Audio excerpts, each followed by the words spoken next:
It's a Jet Tila here, and today we're going to be making that iconic Japanese dish, teriyaki salmon. But not that goopy comes out of the bottle teriyaki sauce. I'm going to show you how the OGs do it, and it's going to be way more delicious. Let's get into it. Before we get started, I had a bunch of sides ready to go because the fish cooks quickly. I steamed up some rice. I've steamed up some bok choy, which just means take the bok choy, steam it over water for about 4 to 5 minutes and let it kind of hang out. And then I've already toasted my sesame seeds. You can buy toasted sesame seeds, but I'm going fancy and doing it myself. And all that means is sesame seeds into a dry nonstick pan, and you want to toast it for about 5 minutes, constantly turning it. Let's spend some time on the salmon. It can come from the store in so many forms, full fillets, part fillets. This is about 2 pounds of a fillet. It can also come in steaks. So no matter how it comes from the store, these are the things I want you to look for, all right? You want the salmon to be nice and kind of orange pink in color, all right? And you know what? It's usually covered in plastic. It's okay, don't get brutal, but just kind of push down on it nice and gently like this. And if it springs back, good sign of freshness right there. If it looks moist in the package, also a really nice sign of freshness. If you can flip it over, this one is actually scaled. So there's little scales that protect the skin of the fish. If it comes scaled like this, all you need to do is pat it dry, like I'm going to do right now, and it's pretty much ready to use. If it does have scales on it, I would actually take the skin off because you don't want to be eating those scales. If you're lucky enough to have a meat department with a fishmonger, you can just say, hey, please scale this for me, or actually skin it off for me. I'm working with 2 pounds of filet salmon. This already has the pin bones removed. I want to show you a really fun way to turn this boring symmetrical block of fish into something that looks beautiful and more plateable that I would use in a restaurant. So instead of cutting downwards, kind of in perpendicular blocks, which kind of makes it look like frozen fish blocks, all I want you to do is take the knife, put it on an angle, what I call a bias, and watch what happens just by sliding the knife through. There's my first piece.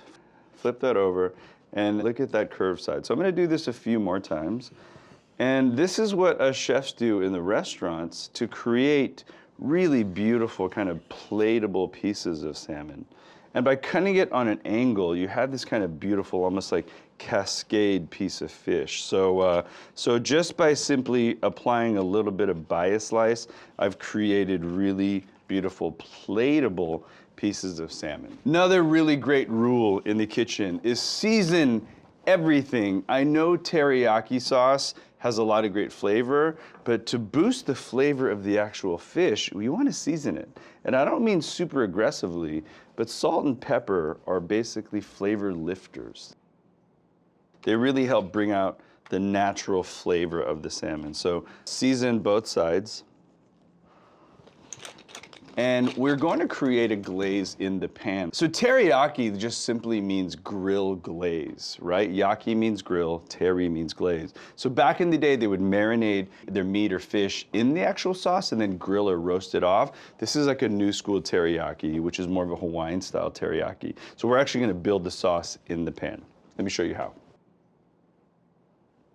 For teriyaki, you want to use a wide skillet, and that's going to allow the sauces to kind of reduce into a glaze. We're going to heat this up. I want to put just a little bit of neutral oil. And neutral oil is high temperature oil, peanut, canola. If you're fancy, avocado, grapeseed, basically an oil that can get really hot that doesn't really give a lot of flavor because I want to taste all of these flavors. I'm going to let that heat up, and I'm just looking for wispy white smoke. It's very important that your salmon or any fish hits the pan as dry as possible because that's going to give you an amazing crust. You always want that brown kind of crust. And the way to get that brown crust is to get your protein as dry as possible. Single-use towel, that's just a fancy word for paper towel, right off the roll. And the drier that is, the browner and more beautiful this crust is gonna be. We're gonna start with the meat side down on the pan because that's gonna be the presentation side. I really love this kind of next generation cast iron because it's pre-seasoned, naturally nonstick, and it really will hold heat and give you a beautiful crust here on any protein, not just fish. All right, this is the waiting game. It's worth the wait, I promise. You always want the oil to be the indicator, and you want it to just slightly start wisping, and that's gonna tell me I'm ready to go. To build teriyaki sauce, 4 items. Really simple, old school, all right? Man, I'm gonna get really nerdy really quick. You know what? Sake, most people call this rice wine. That is actually not true, by the way, because wine is usually a fermented fruit juice, right? Like grapes. This is actually brewed from rice. So technically, I would call this a beer, if you want to be really technical. And in Japan, this is not called sake. This is called nihonshu. Sake is really just a general word for booze. So if I'm like, yo, may I have a sake? They're like, what do you want? Because sake just means alcohol. This technically is brewed rice, so this would be called nihonshu. Wow, that was nerdy. I'm so sorry, but whatever. You only learn that stuff here. This is called mirin. This is basically the nihonshu with a little sugar in it. So it's a sweetened rice alcohol. And then we're just gonna use a nice dark soy sauce. Really simple. And I'm gonna thicken that all up together with a little bit of slurry. And we're almost there. Pan is hot. That's my indicator. That's what I'm looking for right there. This is how I want you to apply your fish. Down and away. That keeps you from getting burned, all right? And because the pan is smoking hot, the fish is gonna sear, basically cauterize, and it's going to not stick. It will start by sticking, but what's gonna happen is it's going to sear and lift up on its own. So let's give each piece of fish a little room, okay, to work so I don't create too much steam. And I want you to lay the salmon down flesh side because that's going to be your presentation side. When it turns over and it's nice and brown, I want to plate with that side up. With cast iron, because it heats up so well and efficiently, feel free to kind of tilt that oil and get it under all those pieces of fish. Now the best way to manipulate fish in the pan without breaking it up is a fish spatula. Let me show you what I'm talking about. It's this guy right here. Very thin, flexible to kind of get under those fish. You don't want a very rigid, wide spatula because you don't want to hurt the fish. All right, this is an art. There's actual station in a kitchen brigade, which is the fish station. And it's important to really let the fish tell you when it's ready to turn. And I want you just to kind of like take that first piece and see how I'm just kind of wiggling the fish. And I'm asking it, are you ready to move? Because if I force it now, it's not going to be this beautiful seared brown. It's right? So that's why this fish spatula is so crucial. And you're allowed to peek, by the way. And I'm going to just let it be, right? I'm going to respect my fish. Another really great tip is there's only one presentation side to food.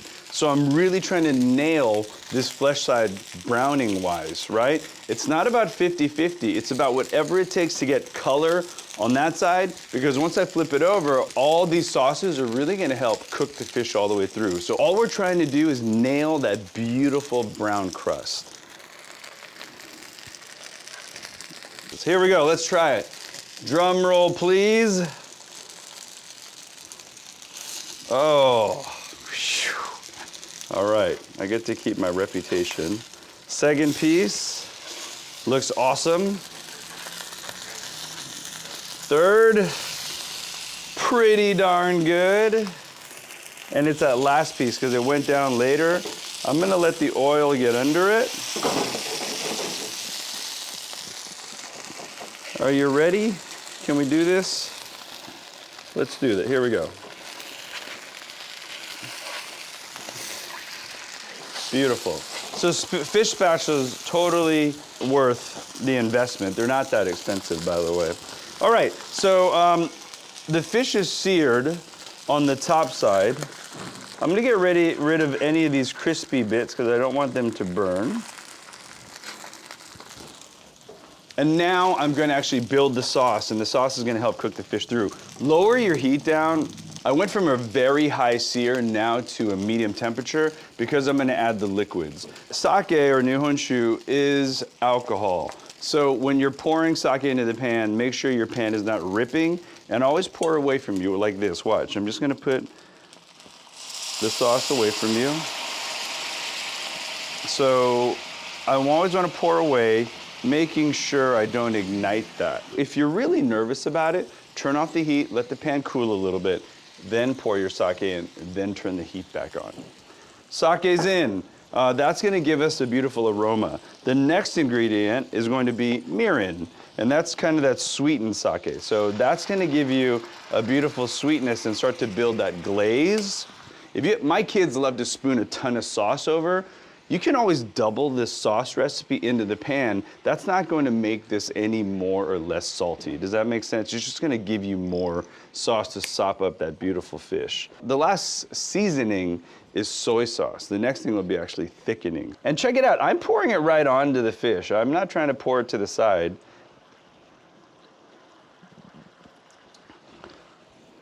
So, teriyaki sauce. If you want to get fancy here, pineapple juice, pretty fancy, just a little bit. A little bit of grated ginger is also fancy and totally acceptable. We've made this sauce in terms of flavoring, right? Now we need to turn this into a glaze, and that's gonna happen by way of cornstarch slurry. Cornstarch is magic, right? It thickens everything. And how it does it is it distributes itself in the sauce, and then at 160 to 180 degrees, it actually swells up and gelatinizes. The only way to get the cornstarch in and not clumpy is to introduce it in some cold water first, and this is called a slurry.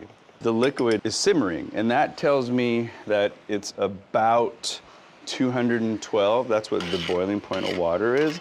Now, what I really want to do is get this cornstarch whisked in pretty quickly. I want to distribute the cornstarch in the sauce. And you're gonna see these bubbles actually churn tighter, if you notice, and that just means the cornstarch is starting to activate. And you never have to actually flip the fish over again because you nailed that presentation side. And I'm just gonna stir this now. Okay, so I'm waiting for the cornstarch to activate. You actually start to see it go from kind of opaque or cloudy to become this beautiful kind of glaze. I'm there. So let's turn off the heat, and I'm gonna show you how to plate this up beautifully. So the only garnish we're gonna need are the scallions. Line up your roots, cut them right off. Line up the tops. Find that place where you can cut them and get a nice clean cut. Whites and greens get separated, and then I'm gonna find like the pretty side of the scallion, and again, cut it into a nice thin bias. I like to use whites and greens. There's no reason to kind of favor one over the other. So that's gonna be hanging out, ready to go. Bok choy wise, you know what? Let's figure it out. I'm looking at my bok choy and I'm looking at my plate. What do I wanna do? These are pretty aggressive. So let's just cut these. Does a half work? Half works, right? If you wanna do quarters, we can do quarters too. So don't worry about it. I really like bok choy as the accompaniment. It's a nice bitter green, and it really counterbalances the sweetness of this dish very well. So I'm gonna just cut these and leave them hanging, and then put the fish down, and then we'll figure out what looks nice. If you're doing individual rice bowls like I do at home for my kids, you can actually just make individual bowls of rice, put a piece of salmon, bok choy, and sauce it down. All right, here we go. I want to move the product basically closer to my serving area so you can kind of see how I build this all together. Bok choy base. Let's get the salmon down. Nice and gentle.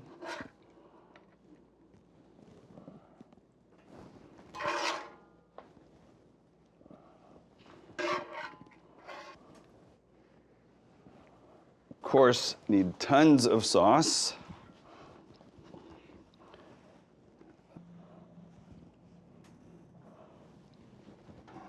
We'll garnish. We're gonna do the sesame seeds. Of course, the scallions. So there it is, friends. Salmon teriyaki, roasted bok choy, white rice, seared crispy salmon, beautiful sweet teriyaki glaze. This is kind of my idea of the perfect meal to hang out with my family. Thanks so much for cooking with me, and we'll see you next time.